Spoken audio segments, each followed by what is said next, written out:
So we know during this time of social distancing and self-isolation, we need to take care of ourselves, but doing so when our family is around us 24/7, it's really, really difficult. Potentially, we're still working from home. We've now found ourselves to be teachers, and we all have to do this without being able to leave our homes. In today's video, I'm going to give you my top tips for staying healthy physically and mentally so that you can focus on the things that you can control.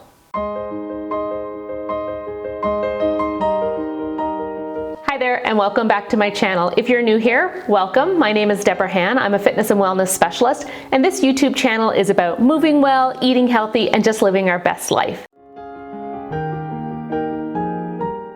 Today, I'm going to be talking about my top tips that I give my clients in order to stay healthy and things that I really try to practice myself. These are things I stress on a regular basis, but they become even more important during a time like this when our lives have been flipped upside down, we're confined to our homes with our children 24/7, and our spouses are around all the time. Okay, let's dive right into it. My tip number one is to continue getting up at the same time every day. Set your alarm and get up on a regular schedule. I know it seems so tempting to just sleep in a little bit because we're working from home. We don't have to rush the kids out the door, but I promise you that keeping a morning routine will make you feel so much better. So set the alarm across the room so you actually have to physically get up, walk to the alarm. There's no snooze. Turn the snooze option off completely, turn off your alarm, go wash your face, get dressed. And one thing I also recommend is putting on a pair of shoes or a pair of sneakers. Something comfy is fine. You don't have to be wearing your pumps right now, but put on a pair of sneakers, tie them up. It just gets you moving throughout the day. I promise you, just give it a try. It really does work. It feels like it just gives you a little bit more energy. And something important to remember is a great morning routine starts with a fantastic evening routine. And that takes us to step number two.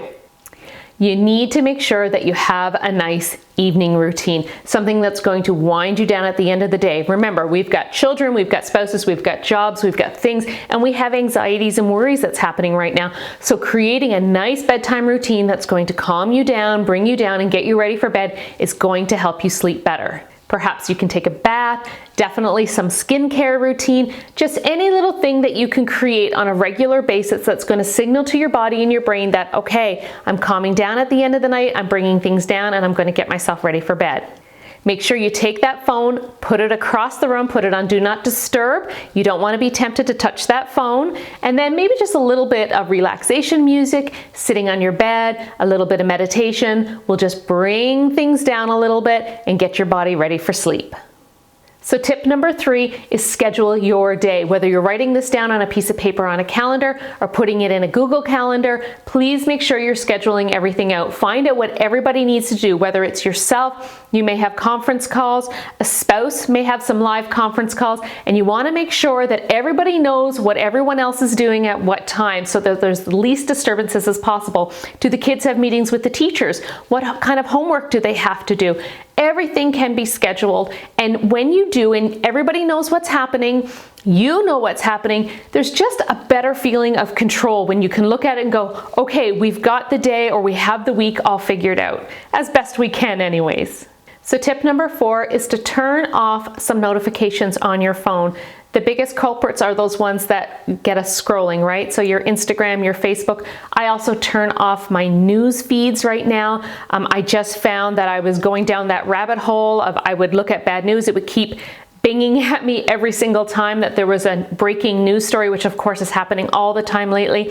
And just for my mental health, I had to shut that off. And I do recommend that you just take a certain time during the day and say, okay, that's when I'm going to read the news. This is going to be my scrolling time. And that's what I'm going to focus on. And then you're not disturbed all the other times by your phone notifications constantly going off. And you can just focus on the things that are happening right now and the task at hand. And I will recommend, if you're somebody that loses track of time when you're scrolling through Instagram or Facebook, to pick that certain time of day when you're going to scroll. Say it's from 2 to 2:30, you're gonna take your time and you're gonna look through Instagram, you're gonna look through Facebook, you're gonna look at the news. then I would definitely recommend setting an alarm for 30 minutes so that you know when that 30 minutes is up, it's time to shut it down and move on. And then you don't find yourself all of a sudden 45 minutes, 60 minutes, an hour and a half later, and you realize that you've been just scrolling for that length of time. Tip number 5, and this is an important one, daily movement. I know we're getting stressed. We're spending a lot of time in front of our computers right now. The kids are doing a lot of sitting, doing schoolwork, but it's really, really important to move. Exercise is one of the best stress relievers out there, and I promise you, even just 10 or 15 minutes a day is going to make you feel better. So please, whatever you can, it could be some form of exercise. There are a multitude of YouTube videos out there that you can watch. There's different online programs. A lot of the gyms offer online programs. Find something that works for you, and it might just even be walking out around, strolling around your house. That's absolutely okay. Whatever you can do, just get yourself moving, 10-15 minutes a day minimum, and it's just going to make you feel better. Tip number 6, and you can do this with tip number 5 if you want, and that is to get outdoors.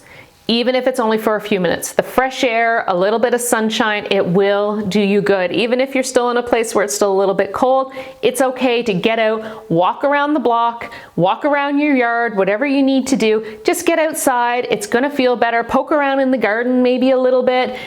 Some of the little buds are starting to come through the ground, which is kind of neat. So just get outside, get into nature. It doesn't have to be for long periods of time, but a little bit of fresh air, a little bit of sunshine will help. Tip number 7 is, of course, to eat healthy and to limit your treats, but try not to be too restrictive during this time. We're already putting enough pressure on ourselves. We don't want to put all the pressure on ourselves that we also have to eat absolutely perfectly. So it's okay to have a treat here and there. I usually say limit it to 1 or 2 treats per week. And that really gives you that sense of control that you're eating healthy, you're putting nutritious food in your body, but you know that you're still allowed just 1 or 2 treats a week. And I definitely recommend meal planning. Planning out a week or 2 worth of meals, doing your grocery shopping, getting as much as you can in your house so you don't have to spend as much time in the stores can really pay off. And this is for during social distancing and for afterwards. It's just really good to have a good week's worth of food planned and in your house so that you can just get on with other things in your life. You don't have to be constantly worrying about, oh my goodness, what am I going to make for dinner? When you have that plan laid out, it makes things much easier and you're more likely to eat healthier, you're going to save money, and you're going to save time. And if you're interested, I just did a video on meal planning for a few weeks at a time, so I will put the link below in the description and also in a picture at the end of the video that you can click on if you want to watch that video if you haven't seen that yet. So meal planning, really, really important. It will help in the long run, I promise. And tip number 8 is to make sure you are drinking enough water. Water is one of the most important things that you can do. And in fact, it's one of the first things that I get my clients to focus on when they're trying to lose weight and get healthier. Water can help with so many things. If you're feeling lethargic, if you're feeling run down, obviously if you're thirsty or dehydrated, if you have a headache, if you have muscle soreness and joint pain, water can really help. So please make sure you're getting enough water. If you're not sure how much water that you should be drinking, I'll add a couple of links below to a video I did on how to drink more water, and also a link to figure out how much water you should be drinking based on your weight and the environment that you live in. So make sure to check that out and make sure that you're drinking enough water. And tip number 9 is to listen to some music that you enjoy or listen to some audiobooks. It could be some relaxing music, put on some headphones so that you can escape for a little while, a nice audiobook that you enjoy listening to, fiction or nonfiction, and that'll just help you get that time to yourself for a little bit. Or pump up the music a little bit and have a dance party with the kids. Movement and dancing, some music can really lift some spirits. Tip number 10 is gratitude. And I know this can be hard sometimes when we're feeling really defeated, when we're feeling frustrated, and you might even feel like, what do I have to be grateful for? I'm stuck in my house, we can't do anything, we have this big scary thing that's happening. But honestly, we all have something to be grateful for. If you're sitting and you're watching this video, you have something to be grateful for. You are here and you are still healthy, and that is what counts. So please find some things to be grateful for. And I do recommend even doing this as a family. Taking a piece of paper when you're sitting around the table, writing down things I have to be grateful for, and ask everyone, what's happened today that you're grateful for? It's amazing how when everybody can sit down and start talking about it, you might say, okay, we're just going to write down 3 things. And then all of a sudden it's 4 and 5 and 6 things that everybody is grateful for. And you can sit back and go, you know what? We do have it okay. We're doing all right. We're in this together and we're going to be okay. So gratitude can go a long way. Tip number 11, and this is a big one, is don't compare. Don't compare yourself to what you see other families doing, whether it's on Facebook or these, wonderful images on Instagram of the beautiful homeschool that somebody has set up. You know what? Don't compare. You do what works for your family. Crafts are okay. Screen time is okay. Whatever works for your family is okay. And don't be afraid if everybody is getting in each other's faces, which is gonna happen. We're a family of 5 and we get in each other's faces. Don't be afraid to declare everybody to their corners. And just everyone go into their own space, whether it's 10 minutes, whether it's 30 minutes. Don't be afraid to declare it. Everybody to their corners. Let everyone go, let everyone cool down, have their own space for a little bit. I promise you, when everyone comes back, you're gonna be in a better mood. So tip number 12, and this is specifically for you and you alone. I want you to pick 1 hour a week. That's it. 1 hour, 1 day a week that is going to be all you. And it's going to be a time where you focus on self-care. Maybe it's a manicure. I don't know about you, but I miss my esthetician something awful. So it could be a little mini manicure that you give yourself, or a pedicure, or a bubble bath with a glass of wine. Think of the things that make you feel good. You step away from everything as best you can. I know there are some situations that it may not be possible, but the very best you can. Maybe it's when the kids go to bed on a Thursday night for 1 hour from 8 to 9 p.m. is going to be you time, me time, where I'm going to focus on just taking care of myself. You need to focus on you. You need to focus on your health. A lot of times what happens when we're taking care of kids, we're taking care of our business, or we're taking care of our job, we're taking care of our house, we're focused on so many other things. You need to take time to reflect on how you're feeling. And I have been guilty of this.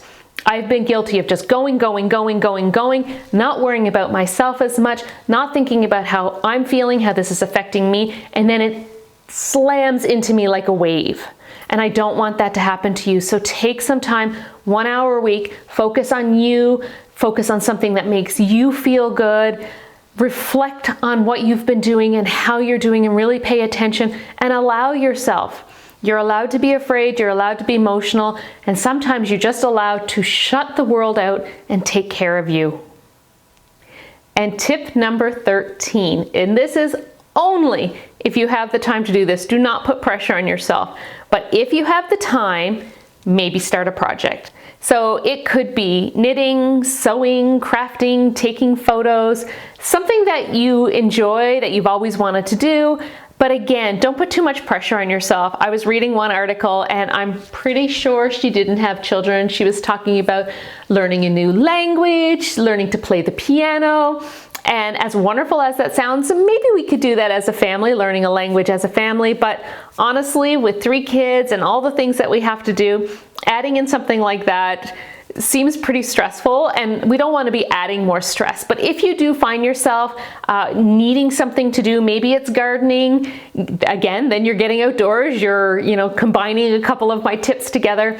Whatever it is that you feel that you could do to help yourself, and if you have the time and it's not going to put more stress on you, then definitely think about picking up a project or picking up an old project that you used to work on. And tip number 14, and I kind of left this one towards the end because I was afraid that if I mentioned it early, I might lose you, but it is limit alcohol. Don't press stop. Hear me out. All I'm recommending is that you try not to change your schedule. If you're the type of person that you had a glass of wine with dinner every night, that's okay. If you had a couple of glasses of wine on a Friday night, it's okay to continue with that. What I'm suggesting is that you don't build it up, because all of a sudden you're not driving, you're not going to work, you could potentially sleep in the morning if you want to, unless you're following my tip and getting up at the same time.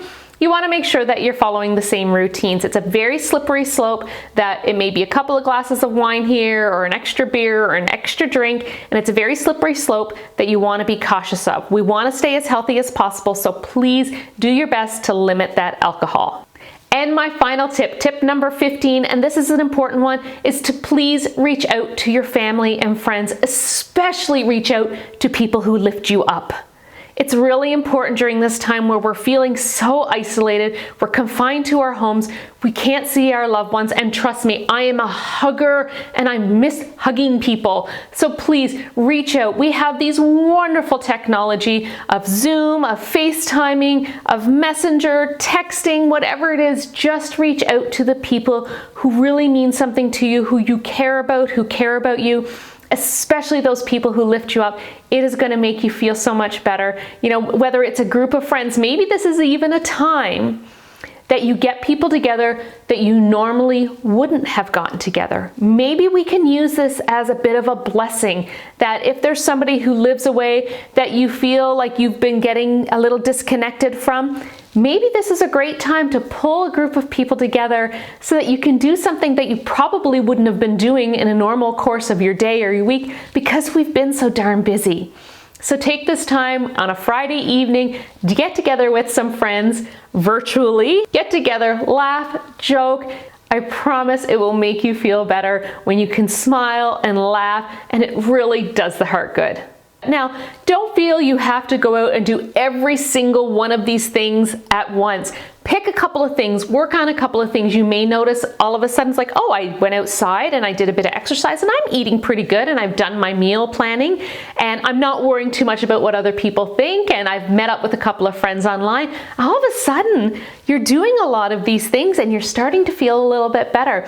So don't worry about doing it all. Just focus on a few things at a time and build up, and I promise you these tips will help you feel better. So the question of the day is, what do you do to make yourself feel better, either mentally or physically? What are you doing to stay healthy? Please put it in the comments below and share it with our community. I would love to see your ideas. The more ideas that our community has, the better we're all going to feel. Little things that maybe I didn't think of that you do, and I'm going to go, yeah, I like that. I'm adding that to my list. And somebody else is probably reading that and thinking the same thing. So please put down your comments below. Let's have some fun and let's see what everybody's doing to stay healthy. I hope you liked today's video, and if you did, please give it a thumbs up below, as it really does help my channel. And please make sure to hit that red subscribe button below, and there's a little bell next to it. If you click on that, that'll give you a notification the next time I upload a new video. For now, please go make it a great day. Continue to move, eat healthy, follow some of these tips, and let's live our best life. We'll see you next time.